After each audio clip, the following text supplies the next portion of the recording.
Assalamualaikum warahmatullahi wabarakatuh. Anak-anak, video ini adalah pengantar PSAS dan gambaran secara umum soal PSAS. Anda tidak menyimak, tidak memahami, maka Anda akan kehilangan poin dalam PSAS. Materi PSAS Bahasa Arab kelas 7 adalah bab 1 dan bab 2. Titik tekannya adalah ada pada grammar dan kosakata dan kaidah menulisnya. Berkaitan dengan kosakata ya di bab 1, di bab 2. Misalkan apa bahasa Arabnya nama, terima kasih, bagaimana, apa bahasa Arabnya apakah, dan keadaan. Kemudian berikutnya juga yang Anda harus pahami adalah apa bahasa Arabnya warga negara, kewarganegaraan. Ya, misalnya orang Indonesia, orang Cina, orang Rusia, orang Jepang, ya, orang apalagi Perancis, itu kamu harus tahu. Kemudian juga kosakata yang perlu Anda ketahui adalah yang berkaitan dengan fasilitas sekolah. Misalnya laboratorium, bahasa Arabnya apa, pos satpam, perpustakaan, parkiran mobil, perpustakaan, ya, kantin, ruang guru atau kantor guru. Ya. Kemudian yang perlu dipahami adalah perubahan nama daerah menjadi orangnya. Ya, misalnya dia dari Jawa. Berarti kalau orang Jawanya apa bahasa Arabnya? Dia dari Sumatera. Berarti orang Sumatera itu bagaimana bahasa Arabnya? Dia orang Sunda. Dia dari Sunda. Itu perlu dipahami kaidah merubah nama tempat menjadi orangnya, ya. Misalnya Jawa. Dia dari Jawa. Kemudian orang Jawanya, itu apa bahasa Arabnya? Seperti itu ya.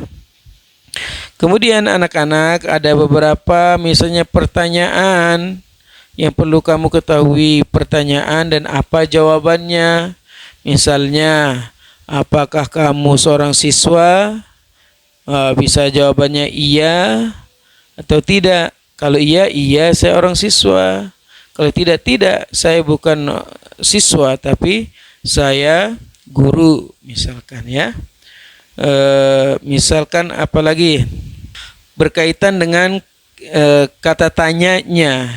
Kalau pertanyaannya na'am atau la, jawabannya na'am atau la, maka kata tanyanya itu seperti apa? Kalau nanya berkaitan dengan nama, biasanya pakai apa? Kaifa, atau masmuk, atau kalau apakah itu hal, ya kan? Gitu ya. Kemudian pertanyaan yang cocok untuk sebuah jawaban itu perlu kamu ketahui. Misalnya, saya dari Jakarta. Berarti pertanyaan yang paling cocok apa? Ya. Kemudian kan kata tanya itu banyak ya. Ada min aina, dari mana, hal, apakah, masmuka, siapa namamu, kaifa haluk, bagaimana keadaanmu, dan seterusnya. Ya, itu yang perlu dipahami. Kemudian ada kata ganti yang ana, huwa, hiya, gitu ya. Ana, huwa, hiya.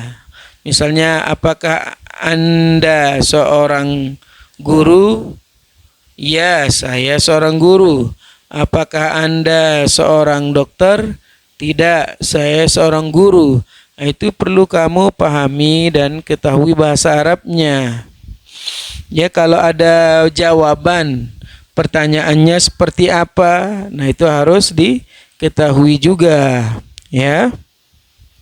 Kemudian anak-anak yang perlu juga dipahami dalam PSAS ini adalah berkaitan dengan penulisan, ya. Misalnya ada beberapa huruf yang ditaruh Kemudian kalau dirangkai menjadi sebuah kalimat itu seperti apa penulisannya, ya. Kemudian juga ada terjemahan kalimat dari bahasa Arab ke bahasa Indonesia.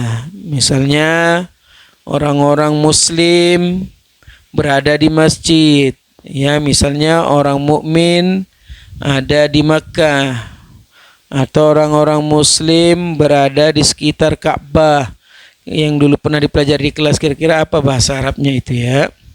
Kemudian yang paling penting juga adalah berkaitan dengan ismul isyarah. Ismul isyarah itu kan artinya kata tunjuk. Kata tunjuk itu ada yang dekat dan jauh. Yang dekat itu ini, yang jauh itu itu. Nah, itu apa bahasa Arabnya? Yang jauh itu zalika atau tilka, yang dekat itu haza dan hazihi.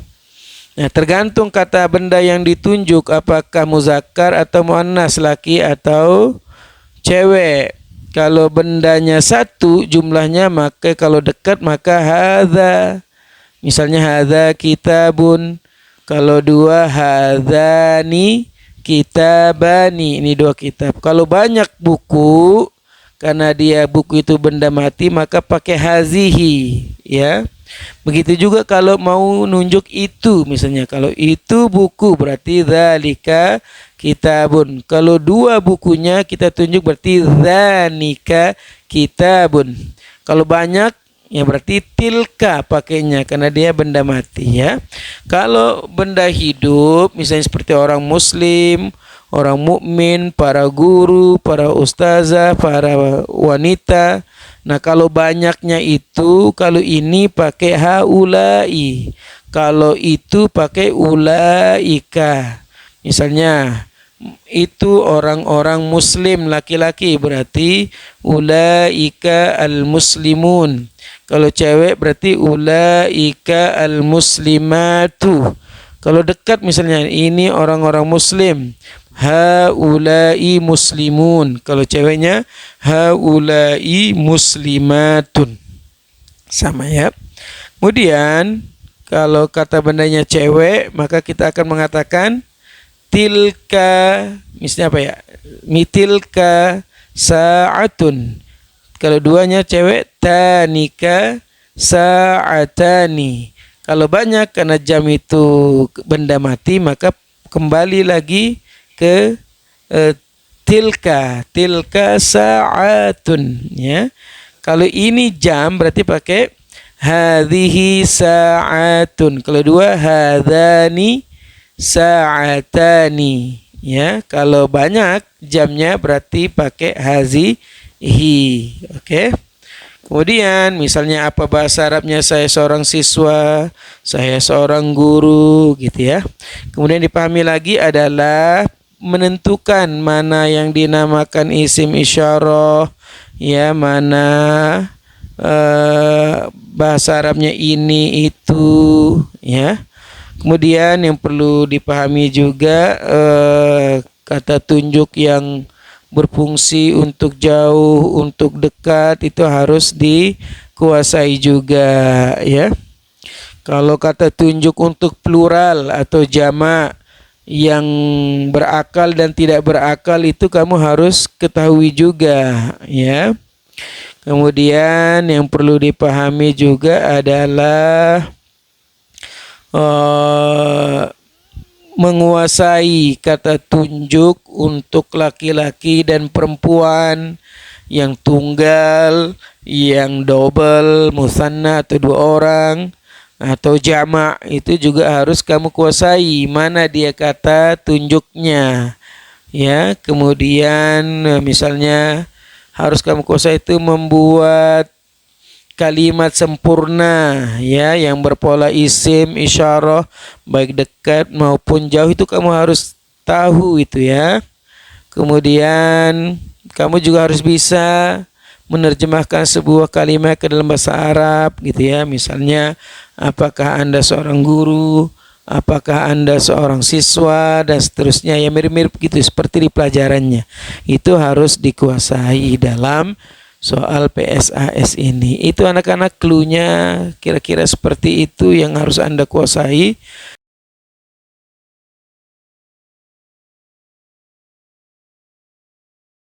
Terima kasih. Assalamualaikum warahmatullahi wabarakatuh.